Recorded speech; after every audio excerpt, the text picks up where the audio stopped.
History, episode 171, Thursday night. Richard, what's going on? Happy feast day of Saint Joseph the Worker. You And there's too. other stuff going on too. What else is going on?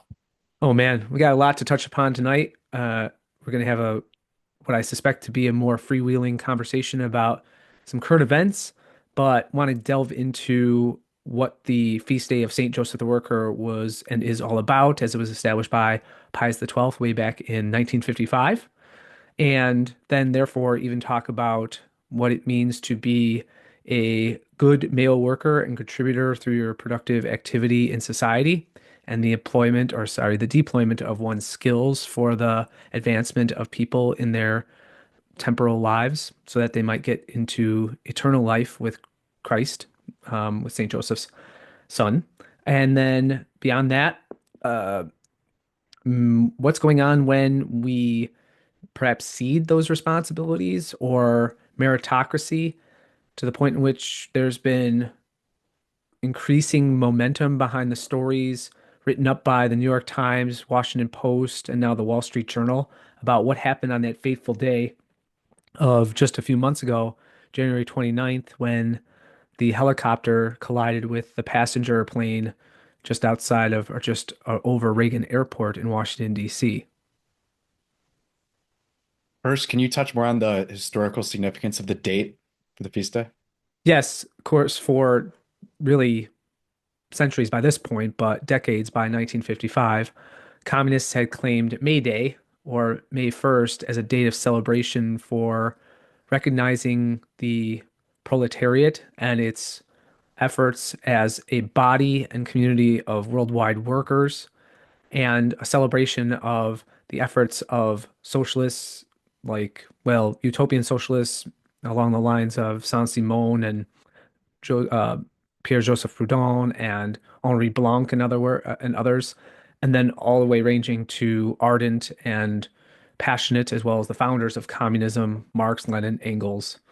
I shouldn't say that Lenin was a founder of communism, but he's certainly one of the founding fathers of establishing that hideous and brutish ideology. So the church recognized, as did the Pope in 1955, that there was a deep incongruity with allowing the traditional month that is dedicated to Our Lady to begin in the cognizance of so many Catholics and indeed non-Catholics, whether they be workers, blue collar, white collar, what have you, just in the consciousness of so many people, that the month ought to begin with a celebration of collectivism and centralization and false faux pseudo efforts on the part of governments to advance the status of workers.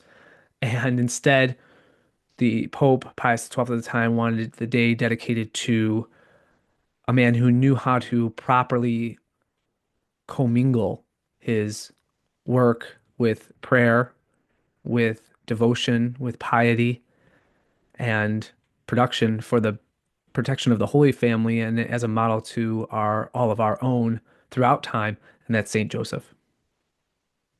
Is there a reason why you want to talk about this more today than you might have in the past? Do you think the Well, feast day has more significance now than maybe when it first was announced as a feast day, or do you think that it was more important yes, to have it then?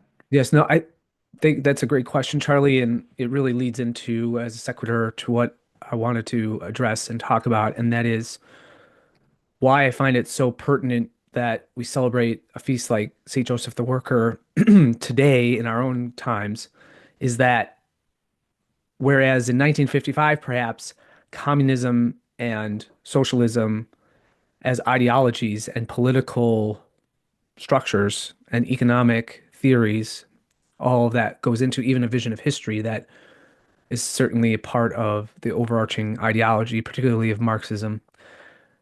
It it was much more recognizable to people. I think, Julius and Ethel Rosenberg were communists.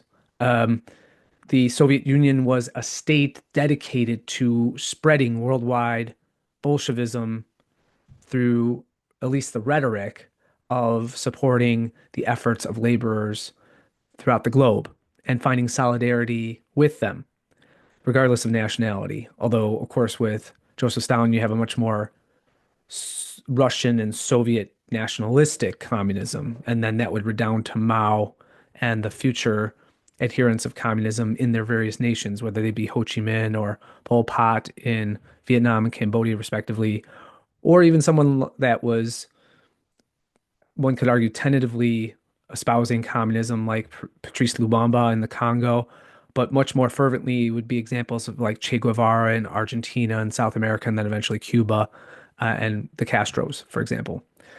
Whereas today, it's not as though communism is necessarily on the retreat, but it's been reshaped and refashioned. And because perhaps its major and fundamental economic tenets have been glossed over because they're so evidently incompatible with reality and human prosperity and flourishing, as the 20th century denotes. Well, that doesn't mean that it's any less popular or insidious. And what I mean by that is through the efforts of the Frankfurt School, Theodor Adorno, Herbert Marcuse, through modernists and other entities.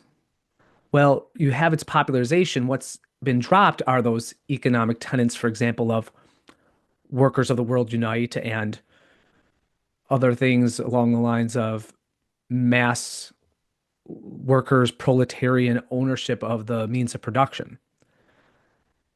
Rather, what it's transmutated in is even more, it's all the more insidious and all the more destructive because it's not entirely in your face and it's morphed. And this is where men like, who we can certainly have a lot of problems with it from with them from the perspective of anarcho-capitalism, but men like James Lindsay, when he talks about kind of woke Marxism, and he talks about how Marxism has been captured by the left because no longer can they espouse and advocate for its economic tenets. So who becomes the proletariat? And this was all part of the Frankfurt School too, a school which people ought to be more aware of its impact, particularly in Western and American universities like Columbia, for example. But the proletariat is no longer the dispossessed laborers. It's anyone who claims to be a victim because of the traditional, established, oftentimes meritorious and worthy hierarchies and institutions that have been essential to Western civilization and civilization in general from time immemorial, right? Therefore, the it's less recognizable to people. And we're think about it for a moment.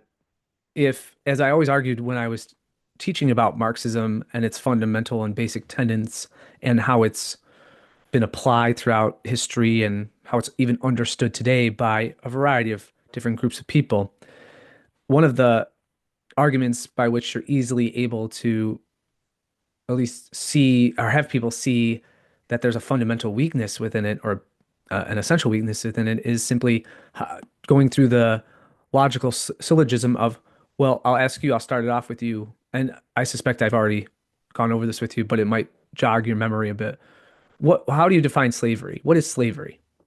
Yeah, we've done this. Yes, And the either on the nearest podcast or in possession, class. Sure. right? The closest possession somebody has is their body, right? Yes. That's the easiest use of um their productivity, or the Yeah. closest, I forgot how you word it, but the Mhm. closest means of production they have Yes. is Yes. The most their own body. proximate and complete instrument that you have to amalgamate, to commingle your efforts with the resources at hand, displaying and deploying your talents and abilities to do so in market desired productivity or outcomes. Well, we call that labor. And when you deploy your body in such a way that you have that, it is recognized and it's not a real stretch, nor do you have to go into multi levels of theory to deduce that the fruits of that effort, whether they be fruits that come about because of arduous physical labor and manual work, or they come from the fruit of your genius and mind. So what I'm thinking of is if so think about, for example, the men who worked on the Florentine Duomo and were up in the highest altitudes, putting brick upon brick in this houndstooth pattern so as to ensure that the embarrassment that was a massive cathedral without a roof would be relieved in Florence by the end of the 15th century. Yeah. So they labored, and the fruits of their labor, i.e., the remuneration and pay, is theirs, over which they have determination about where that should be directed for their own ends, whether they be leisure, whether they be in terms of housing, whether it be in pursuit of food. Uh, Maybe it's taking out a nice Florentine girl on a date to the local restaurant. Whatever it is, that's what we determine as the difference between a free laborer and a slave. In other words, a slave as being a person who receives the unfortunate end of slavery is someone who doesn't own his own labor. He doesn't own the fruits of his work, right?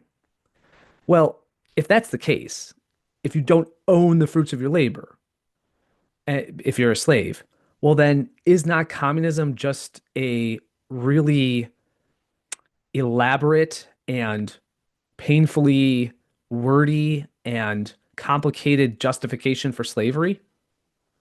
In other words, if you're to be dispossessed of the notion of personal property rightly gained, after all, he to whom is greater need, right, is to be given from how does the old saying go within Marxism? From each according to their ability, to each according to their need. Yes. So if that's indeed the case, and if that's a principle of Marxism, which it clearly is, he talks about it in the Communist Manifesto and Das Kapital and the like, and you're to be dispossessed of the fruits of your labor, especially if you happen to be of the capital class, which he doesn't necessarily recognize as legitimately gained, but we can argue is legitimately gained, just as Brunelleschi ought to be compensated, even though he's not laying the brick. And even though Mozart didn't build the piano, he still labored through his genius to create his symphonies or what have you. Well, they still ought to be compensated for their work and the commingling of their talents and abilities and labor with the resources at hand.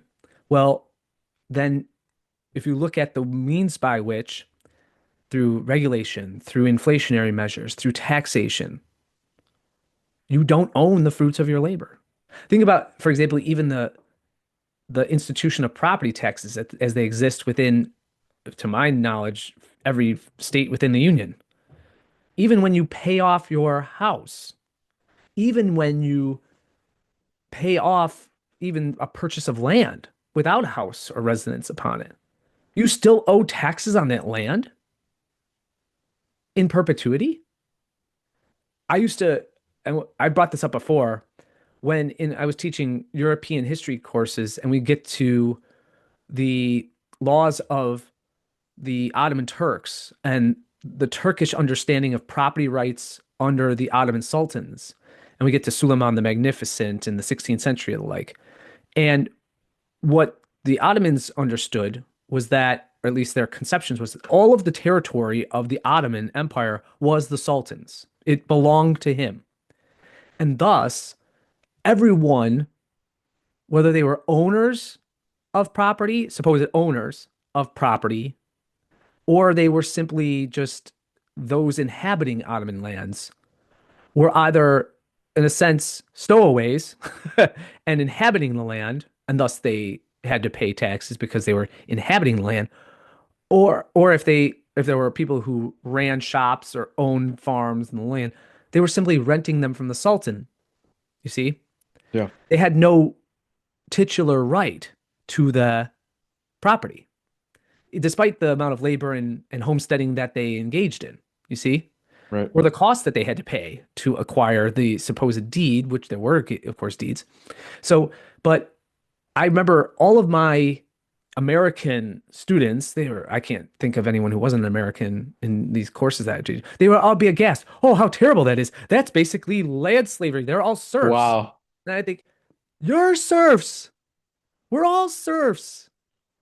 Especially we consider that the taxation that the Sultan applied to or mandated of his subjects was at a level much, much less punitive than your average Like a American libertarian or paradise Frenchman or compared to Oak Portuguese. Park. Yeah. Yeah. Yeah.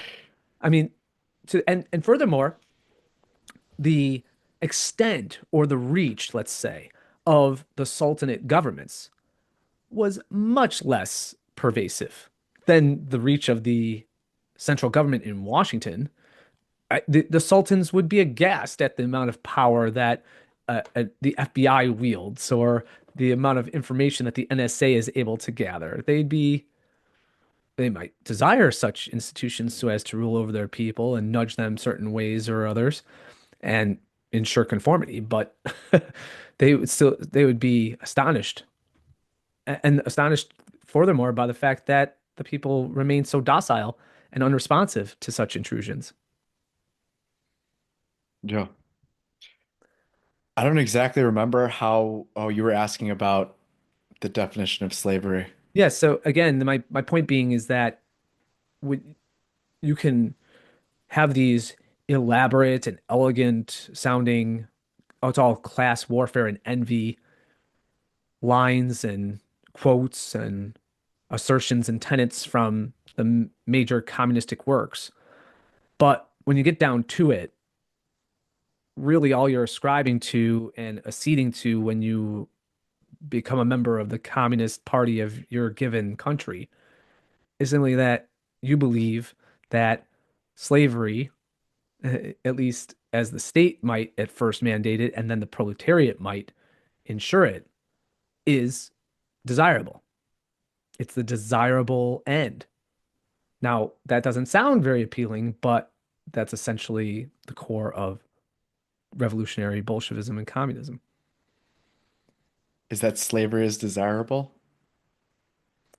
Or well, no, it's desirable for the few. It's Right. desirable for those who are members of the Politburo. I thought you were pulling a Kanye. Slavery was a Oh, choice. Remember that big one?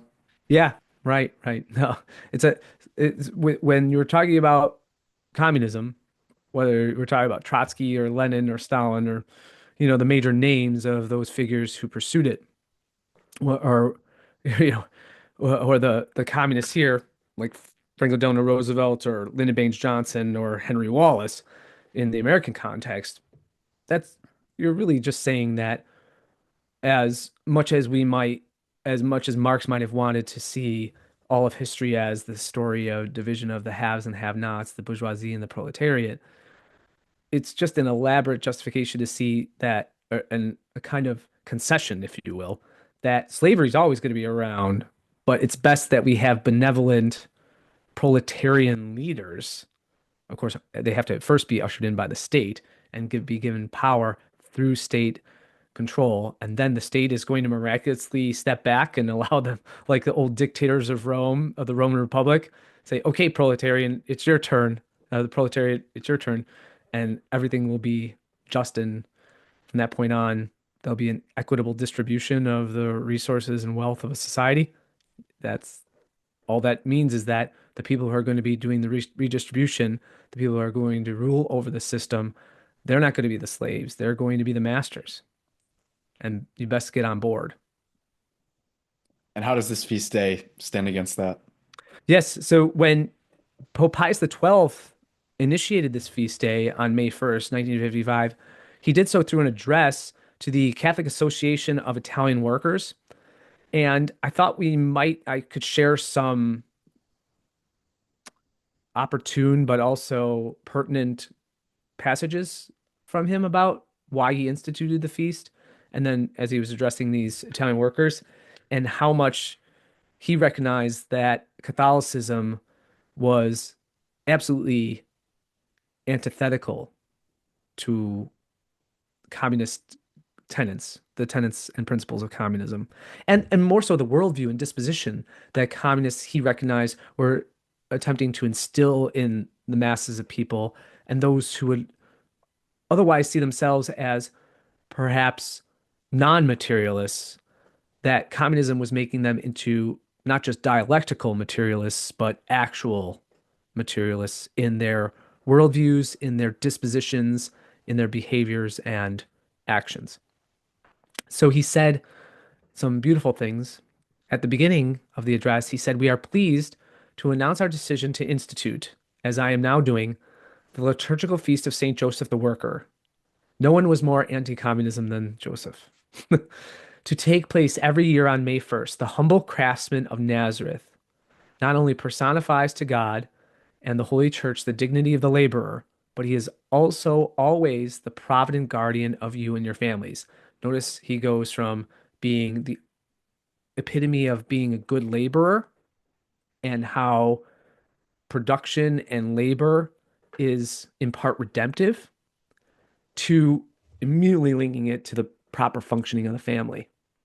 Excuse me, and the proper role of the husband as a provider for the family in this natural hierarchy that exists within familial existence.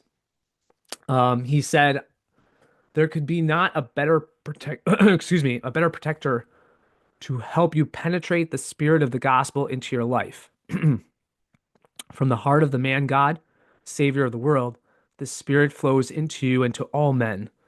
But it is certain that no worker has ever been as perfectly and deeply penetrated by it as the putative Father of Jesus, who lived with him in the closest intimacy and commonality of family and work. Yeah, pretty beautiful. So let's get to the. You want to get to the more spicy or the spicier Sure. or citations? Okay. So using this feast day and the establishment of it, if you'll allow me, I'll get a drink of water. Okay. He says he establishes the feast for countering communist influence. Remember Pope Francis saying all this? Yeah, I didn't think so. Yeah. Pius XII. He says, "We are pleased to announce our decision to institute." Oh, wait. Yes. This liturgical feast of St. Joseph the Worker to take place every year on May 1st. This feast is not a call to discord or hatred, as the celebrations of class struggle often are, but a reminder of the dignity of labor and the Christian principles that should guide it. The world of labor has claimed May 1st as its own, but too often it has been turned into an occasion for sowing discord, for fostering class hatred, and for promoting ideologies that deny God and oppress the human person. We wish to reclaim this day for Christian workers so that it may become a celebration of true social peace rooted in justice and charity. And then on communism's false promises to workers. The church cannot remain silent in the face of those who, under the pretext of defending workers' rights, lead them into error with the promises of false redemption. Notice how, again, he's rejecting dialogical and actual materialism, which is at the core of communism. The materialistic doctrines that inspire such movements are incompatible with the dignity of the human person and the spiritual vocation of labor, which finds its true meaning in Christ and his church. It's interesting to see how much Pius understands and envisions the takedown of communism and socialism and totalitarian governmental ideologies, others, if you will.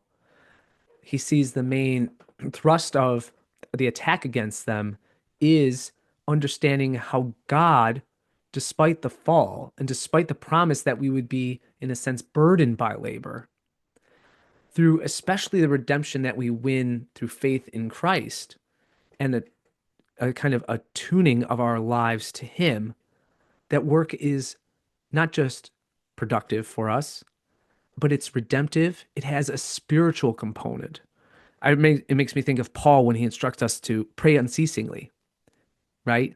Yeah. To to what might he be referring? Well, he's talking about how both even under the old covenant and then especially under the new covenant with Christ is that we are laborers for the harvest and that indeed, whether we're suffering at times through labor or we find fulfillment in labor, both are redemptive, both are virtuous, and it leads us further into true unification, accord with God. Because like God, we're engaged in, although not in the same way, because he creates ex nihilo and he creates in a perfect manner, right? We, through our ingenuity, our rationality, our intelligence, the skills, even down to dexterity, and even down to just simple industriousness and a feeling of hard work, we not only produce that which is good, but we find solace and pleasure and fulfillment in it. Yes. So, in other words, he's saying, look, communists want you to believe that all work is indeed laborious, monotonous, and it always leads to your exploitation. That's not the case. That's not how the church has understood reality. You see, that's why I recoil when even our dear friend across the pond, James Delingpole, talks about or references that we're really living in a hell. This is the devil's playground. That's very Catharist. It's very Albigensian. And Dominic and the earliest Dominicans and the great saints of the church, ranging from Dominic, Jordan of Saxony, Peter Martyr, and the great Dominicans to Thomas and beyond, rejected that because God doesn't create us or want us to reside in hell. He wants us to be more closely united with Him in living out our call as individuals to be Christians and to be perfected through faith, hope, and charity. But beyond that, that understand our in a communal sense, in a social cooperative sense, how we can work toward that end. That's the true collectivism, not some false anti-social and destructive political, historical, and economic ideology that pits us against. It pits us against work. It pits us against nature. It pits us against against one another in a perpetual and unending antagonism. That's really what communism's about. Okay, last quote from Pius. He says, St. Joseph is a bulwark against the communist ideologies. St. Joseph, the humble worker of Nazareth, stands as a model of true labor, united to God's will, in stark contrast to the atheistic ideologies that seek to reduce man, excuse me, to a mere instrument of production. By honoring him, isn't that interesting? That Yeah. Marx said that capitalism makes the worker a mere instrument, a cog in the machinery. But no, Pi's saying quite the opposite, is that communism, through its reductive materialism, through its collective treatment of the individual as, well, not an individual, but at the service of a greater notion, or as the early communists in the Bolshevik Revolution is the end, the great day, where everything is egalitarian. Well, here's Pius saying, no, you're not. It's communism that renders you a mere instrument of production. By honoring him, that is St. Joseph on May 1st, we affirm that the worker's dignity comes from God and not from the false utopias of Marxism. That was a pope. Yeah. That was a pope. Uh-huh. It's funny, I just this week, new background. I obviously, anybody that's watching the video or keeps up, I moved. So I hired these movers. That's because And it was Charlie's a communist and they threw him out of Bayside. No, I'm just kidding. and it was just one of those beautiful, just pure moments of the free market that Mm, I can't believe these guys are super professional. They're making sure, everything's right. I had them made, I had them flip the bed around because they put it in the wrong way and they're like, all right, mm. that's totally fine, like not a big deal. They just had total respect for my all my materials and Right. I wouldn't have been able to do it myself. And afterwards I tipped them in some Tridentine beers and some Wow. cash. And so That's great. they went they left and they took off Tridentine pilled. So Right. And that's what is so some of the most profound and deepest friendships that you're going to have are indeed in a particular way, especially for men, is when you're working together, Yeah. right? So And you, I'll say this because I think it's worth mentioning. It was a black guy and it was a Mexican guy that I don't even think spoke like much English at all. sure, Just in the same truck and with me. We were just basically making up the demographic of Chicago. yeah, and Right. there you go. But notice that they did speak the kind of universal language and communication of appreciation. Right. Yes, and that in that exchange, which was not coerced, was not forced. In fact, one could argue the only antagonists in that entire sort of circle of exchange between you and the workers is the government, which is taking away from your Yes. They right. worked they worked a certain percentage of my Right. items. They were doing that for the government Yes. So instead of me. who think about that then? How absurd then is Marxism and the whether it's Chinese communism or the Cuban Revolution or the elements of command and control that go back to the French Revolution and the government's under the Committee of Public Safety or what have you, right? They believe that the state, which is the exploiter in chief, is going to have this ultimately serene and metaphysical capacity to, as exploiter in chief, totally mutate its nature voluntarily, right? Out of just pure, I don't know, angelic intent to become the great liberator. In other words, the state's very function, it's the only reason it's allowed to persist is true exploitation. So it's the exploitation is the lifeblood of government. You see?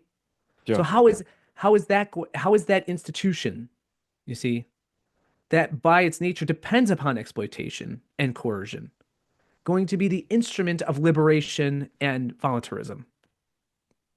That it's it's like asking a demon to bring about salvation.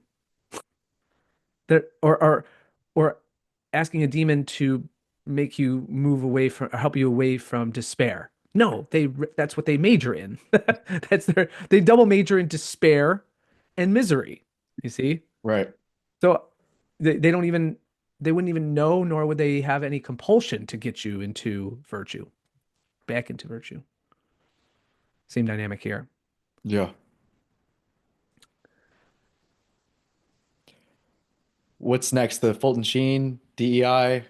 Yeah, and just to put a capstone maybe on our conversation about St. Joseph the Worker and Pope Pius XII and his assertion that the church needs to stand in vehement opposition to Marxist idea and communist ideologies and their implementation. Well, here we have this clip from Fulton Sheen from, yeah, the same decade, in fact, talking about, well, what the church's position is on communism. So let's play that now. Communism is the scavenger of decaying civilizations. It makes its way into a country and into a culture only when that culture begins to rot from the inside. Toynbee says in his history that 16 out of 19 civilizations that have decayed from the beginning of the world until the present time have decayed from within. Communism then is coming back upon the Western world because something died in the Western world. Namely, the strong faith of men in the God that made them. Before Russia is won back again to the faith, therefore, regard communism as a kind of a manure, a fertilizer. It is a death that is spread upon the civilizations of the world until the springtime of a newer and better world begins to come into being. Now we must save the world from the hammer and the sickle, the hammer that would re-crucify men, and the sickle that would cut immature wheat in order that it would never be the bread of life. And this Russian fire has tremendous potentialities about it. They do not deny God, they merely challenge God. They are not like our sophomores in college who are dismissing him without any zeal at all.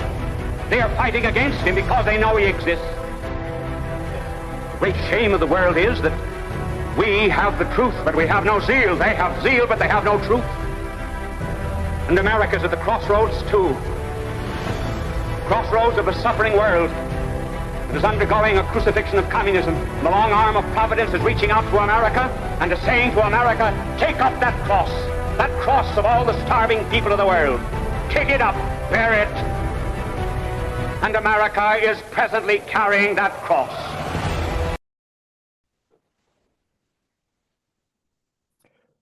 Who's gonna be our Fulton Sheen? I'm not sure. I I have been Mark Wahlberg? maybe.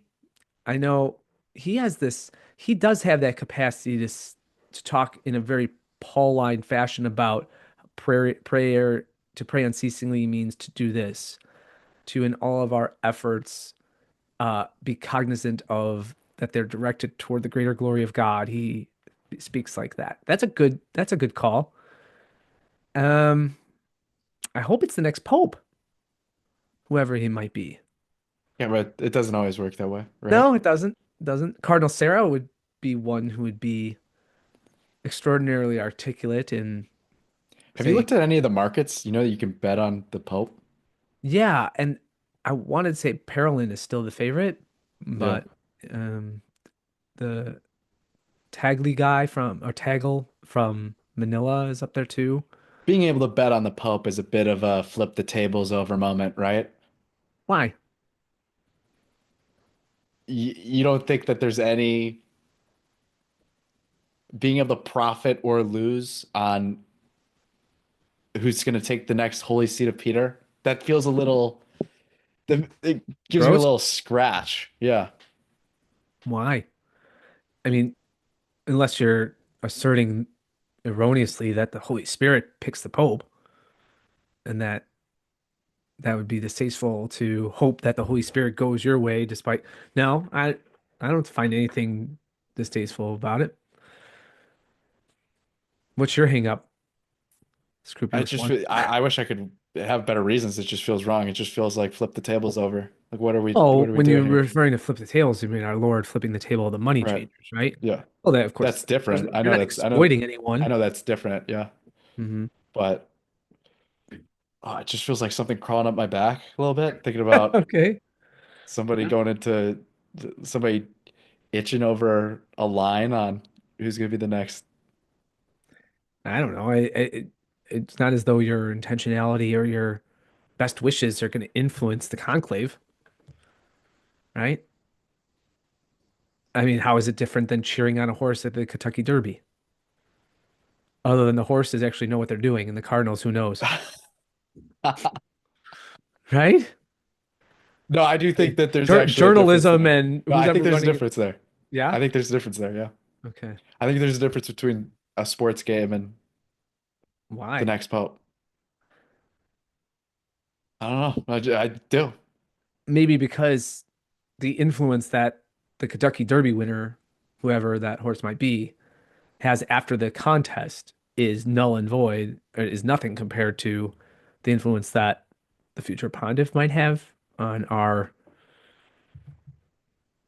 the church, on how we feel vis-a-vis the official church and the magisterium and where it's headed. Is Yeah. that perhaps I don't why? know. It Okay. just feels weird. Okay. Does it feel weird would it have felt weird to bet on who was going to be the next Canadian Prime Minister? No. Okay. So it's got to be something with the It's title. got to be, yeah, it's got to be something with the office. Yeah. Yeah. Okay. Um, Speaking of offices, right? When we don't have operative free markets, even in labor, and you have institutions that are able to just by fiat and their leader, or I suppose their direction by the government, which is the least meritorious institution perhaps on the face of the earth or ever invented by human hands and devious actions. Well, you get female helicopter pilots that fly their helicopters into passenger jets. Yeah. So what we're referencing here is that it's come And out. nothing happens. Yes, right. Yes, where's the culpability? Of course, the you can't hold the pilot because she kamikaze. It appears though she kamikazed her helicopter into a passenger jet. It reminds me of when the White Sox had the shooting in the stadium, Okay. and that just got swept under the rug. Yeah, yeah, yeah. Right? It That they said, "Oh, it must have came from was from outside the outside. stadium." Yes. It was outside, and then she brought the gun and she was fat. Remember that one? That was one Yeah, of their lines. yeah, And then it was, well, actually, she didn't own the gun, and what happened? I still don't know what happened there. right. Hmm. Well, we know more and more Another about what Bridgeport happened. ghost story. This Captain Rebecca Lobeck, who was the chief pilot, was, by the way, we have pictures of her with Biden in the Oval Office. She was an ardent Biden supporter. She rose to the ranks. I think she was a naval captain, if I'm not mistaken, through the Navy and through the military. She was advanced through DEI initiatives.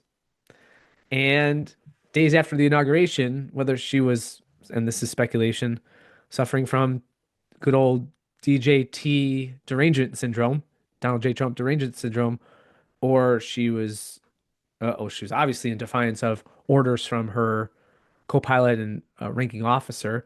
She, and it's clear through these reports in the Wall Street Journal and a rather lengthy piece in over 5,000 words in the New York Times. And you gotta love the title of the New York Times piece is, let me get it for you. Missteps, equipment problems, and a common but risky practice led to fatal crash. Uh, yeah, but then they go way into the detail at the end of the article to say that Captain Lobeck disobeyed multiple commands, and not only was she at an altitude and place where she was directed time and time again, not that she should be, but that she aggressively flew the helicopter toward the plane on January 29th. It was 29th, right? Yeah, the 29th of January. In doing so, she killed 67 people aboard that plane, as well as herself and the crew that was on the helicopter. Men, women, and children. So, is this going to be something that the military looks into, investigates? There's going to be culpability and accountability? I don't think so. I would talk about the betting markets, right? That would be what, minus 6,000 for that one? I don't know what the odds would be Yeah, there. But it's amazing to think that maybe maybe we should give the Trump administration some credit here. I don't know who to kind of commend in this regard, but I think it's good that all these facts are coming out, as opposed to if this happened under Biden or God forbid Kamala Harris regime, these things would be buried so deep you'd never even know that there was a crash at all. It was just fireworks, people. It was just fireworks. yeah. I like that we're talking about this on this day. It makes sense. Hmm. You've got meritocracy, and then you have what we have now. Yes, and obviously diversity, equity, and inclusion are notions that are at war with meritocracy. They're at war with natural law. They're at war with the free market. They're at war with freedom. And they fit very well into totalitarian and command and control regime type apparatuses and institutions. Because Yeah, because those who are not meritorious, if you're given them a position that they haven't earned, are going to be much more obedient to you, rendering you into a state of slavish obsequiousness, much more so than even if they just are the ones that sign your checks.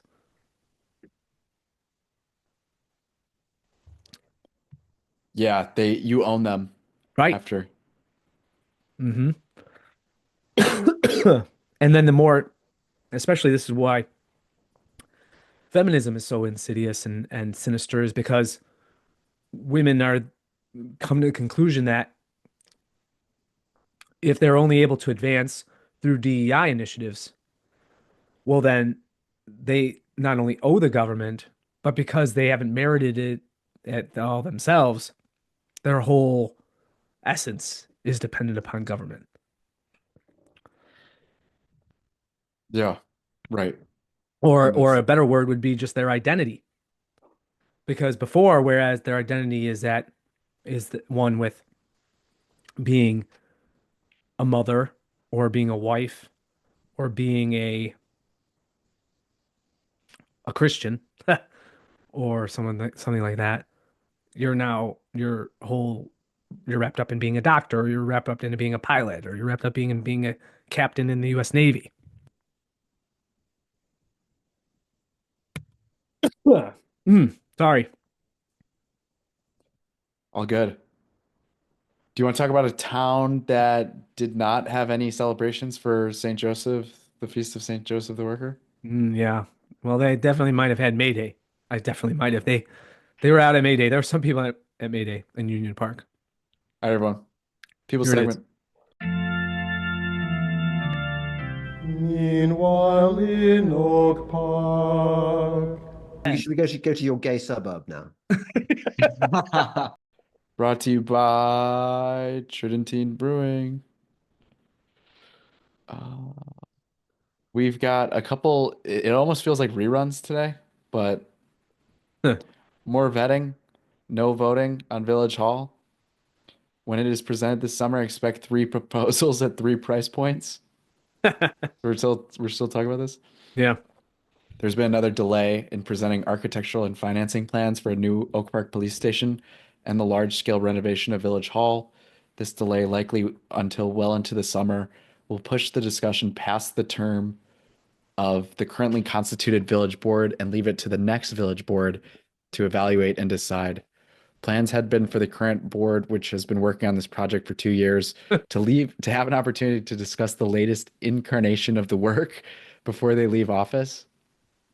With that goal in mind, a meeting was set for March 18th, which was delayed until April 30th. Around the time residents expected to be able to view that meeting's agenda last Friday afternoon, the village announced that the meeting had been canceled and that the proposal won't come up for board review for multiple months. When plans are eventually presented, the board will see three different proposals for the police station Village Hall, all with different price tags. Only glaciers move at a slower pace than Oak Park government. According to Village President Vicky Skaman, the least expensive proposal will likely end up projected around $75 million, a mid-level option projected at about $100 million, and the costliest option at roughly $120 million. The final project will likely include elements from all three proposals, she said. Village manager Kevin Jackson said the village staff is still working with JLK to get a final proposal that reflects the village's priorities for the project, both in terms of financial and design concepts. Quote, it's not a linear process where the consultants do the work and we just take it and say, here you go, board. That's why you have experts here on staff to evaluate, opine, and adjust. Jackson told Wednesday Journal, our staff of experts are doing our due diligence on the analysis of the work produced so far by our consultant. They've done admirable. Wait, if you have so many experts, why do you need a consultant? They've done admirable Yemen's work. It's just that we work together as a team. We've asked them to do certain things in terms of scope of work, and then we go back and forth as we analyze it until we get a complete product. Can you imagine being this developer working with these people? I don't even feel like this is just insane. Wait, there's Ravi is. Yeah, Ravi makes an appearance. I gotta read it. Quote, we're working on an accelerated schedule to try to get back with preliminary design options, Jackson said. There was a specific question regarding the property tax levy, so we were taking a look at that as well in the context of finalizing the work around the options. Skaman said it is for the best that the meeting wasn't rushed and that the board evaluates a set of proposals that have been properly vetted by the village staff. Quote, nothing has changed about where we're going, she said. We're looking for a solution that's going to be sustainable, that won't just be a band-aid, that is financially responsible for our residents, and that is able to serve our residents in the way that they expect. They love using that idiom of the Band-Aid whenever they're I know, about to I know. overspend on some They project. never want it to be a band-aid. This is just a finger in the dike. We have to spend another $50 million. Oh, what? Finger in the dike. I've never heard that. No, you never heard that? Not the lesbian, but No, I know, but okay. that's all I'm familiar with. Yeah, finger in the dike, or sometimes it said finger in the dam. I've heard that. Okay. Never heard finger in the dike? No. Maybe It's just Maybe I heard that phrase only in Andersonville. I don't know. Issues long expected to be addressed by the architect's proposals include how will Village Hall be made more accessible to people with disabilities? How will parking at the facility be impacted? To what extent will the building be renovated as opposed to reconstructed? And how can the village balance modernizing Village Hall while preserving its historical character? I'll tell you, when I hear figures like 75 mil, 100 mil, I think they're doing some renovations to the White Sox stadium or something. That's just getting a complete facelift. And Yeah. this is the government of Village, like this is the Village Hall. Again, what Ravi said and others, the average resident of Oak Park has little to no contact with the village hall. In the Have you course ever of the year, seen they the might be there show? 5 minutes a year Have to you ever pay seen the for their show vehicle sticker or something like that. Parks and Rec? Yes. Imagine, and if this feels like an episode Ron of Parks Swanson. and Rec. Can you Ron Swanson and be like, Yeah, $100 million to get Mhm. a Tom Haverford's just why don't we just burn it? got a Have a jacuzzi. bonfire. Yeah, exactly. Quote, we're looking forward to what creative solutions come out of this, defining this idea of what open government looks like here for the next 50 years, she said. Open government sure is expensive. The issues on which they're trying to creatively problem solve haven't really changed. They've been big problems. Quote, I trust that the 7 members of the board are going to take what are continuing to be ingenious, creative ideas to solve that problem. Debates over the funding and scope of the Village Hall project became a central issue in the village presidential election this spring, as Skaman and challenger Ravi Parakat presented dramatically different pictures of what the construction project would cost the village. Skaman held through the campaign that it's been her priority and the will of the entire board that the total cost of the project, including both police station and Village Hall, be kept as close to $100 million as possible. Singh trustee You Parakat could do it. contended that the project would balloon to at least $140 million if continued under Skaman's leadership.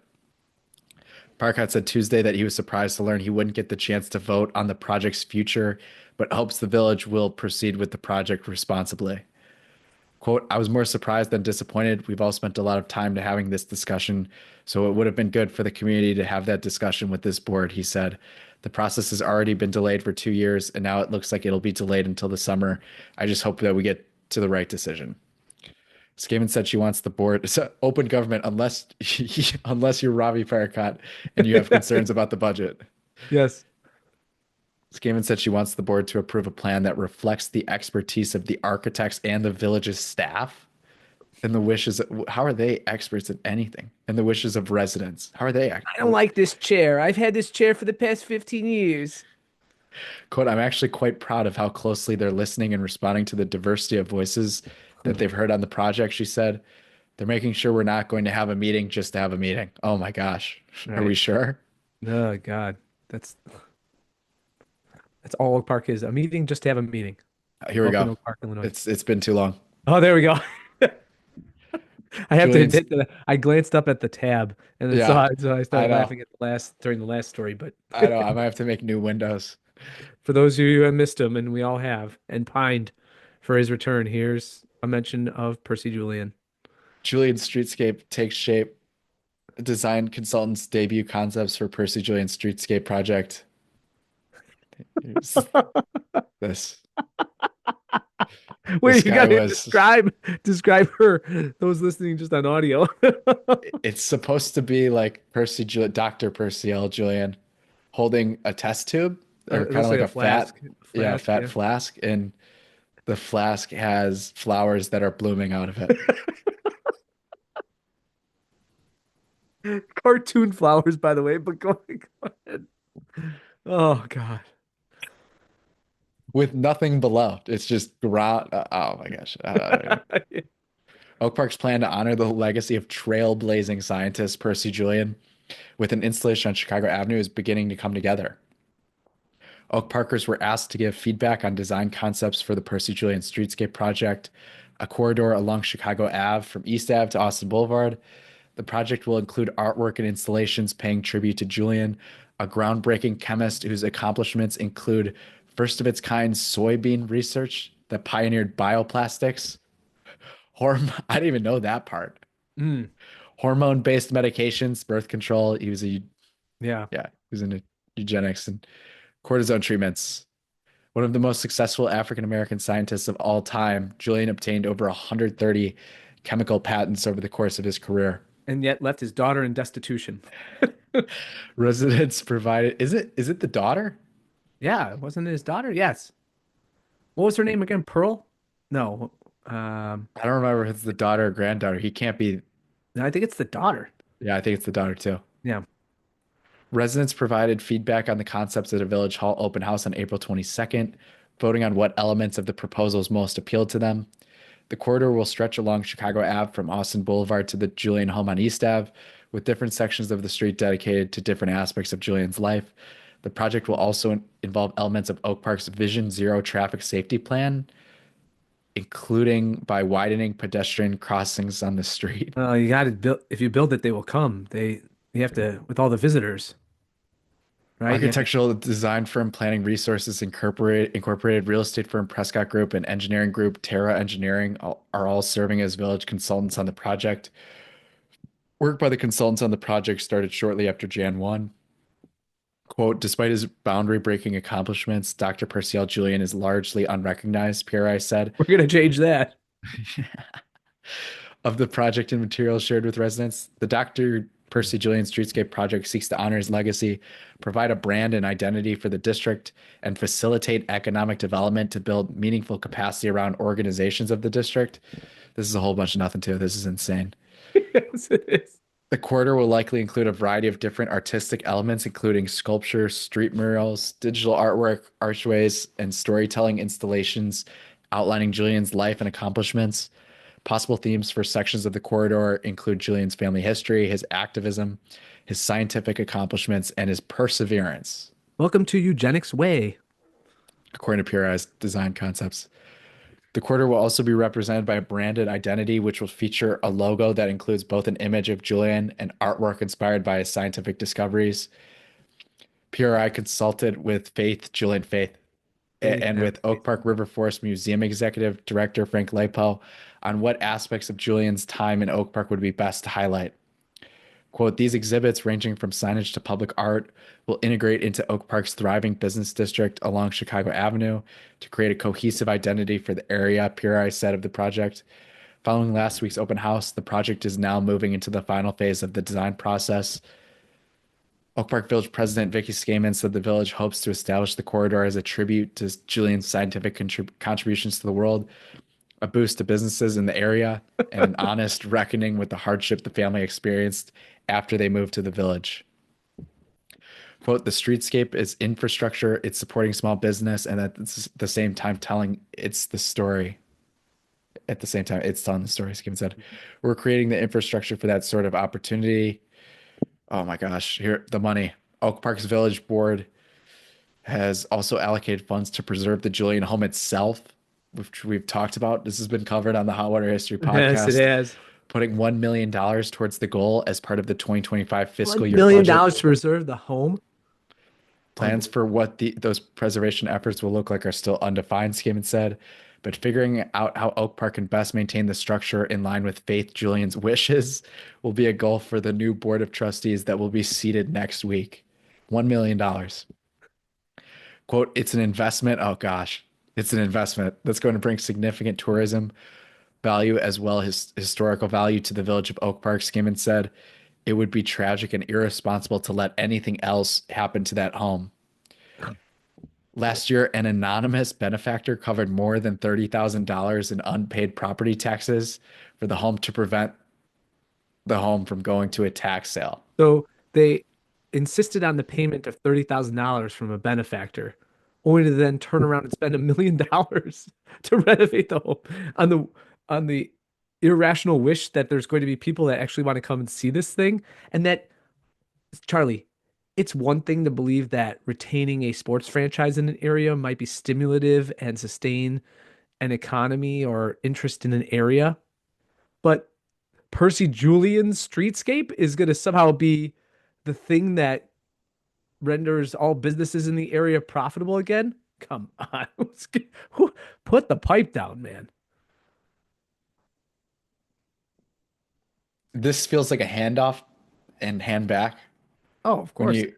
when you split the bill and Mm-hmm. or you cover the whole bill, but you know you're getting your friend Venmos you all of it.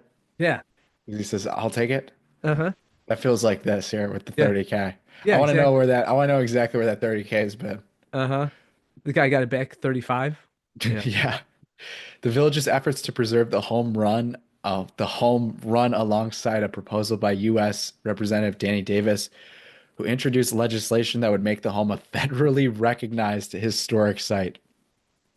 Ooh, Quote, low standards here, I tell you. I'm very optimistic that we're going to be able to restore the building and grounds, Davis said in December.